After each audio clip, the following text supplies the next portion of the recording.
ginagawa mo ay mayroong rason, kaya huwag kang mapadala sa mga salitang mapanlason. Tibayan ang loob, huwag panghinaan, huwag palamon. Sabayan JP Productions.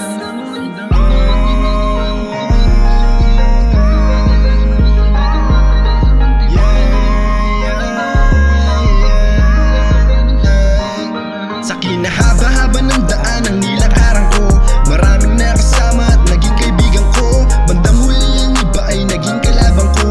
Ngayon natuto na ako sinong peke totoo. Sa kinahaba-haba ng daan ang nilakaran ko, maraming nakasama at naging kaibigan ko. Bandang huli ang iba ay naging kalabang ko. Ngayon natuto na ako sinong peke totoo.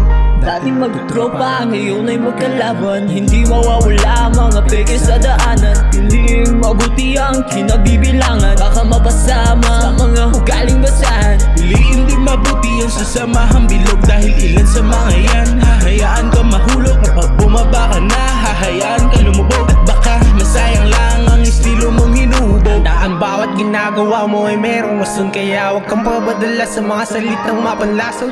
Bayan ng loob, huwag panghinaan, huwag palamon. Sabayan mo lang ang alon, salubungin mga hamon. Sa kinahaba-haba ng daan ang nilakaran ko, maraming nakasama at naging kaibigan ko. Bandang huli ang iba ay naging kalabang ko.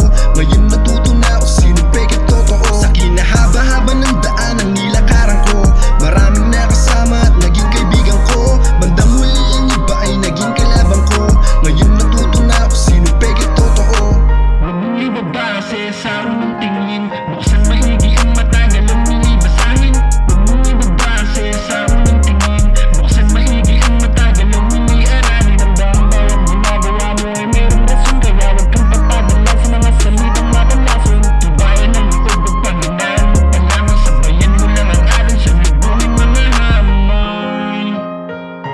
You know who it is, man.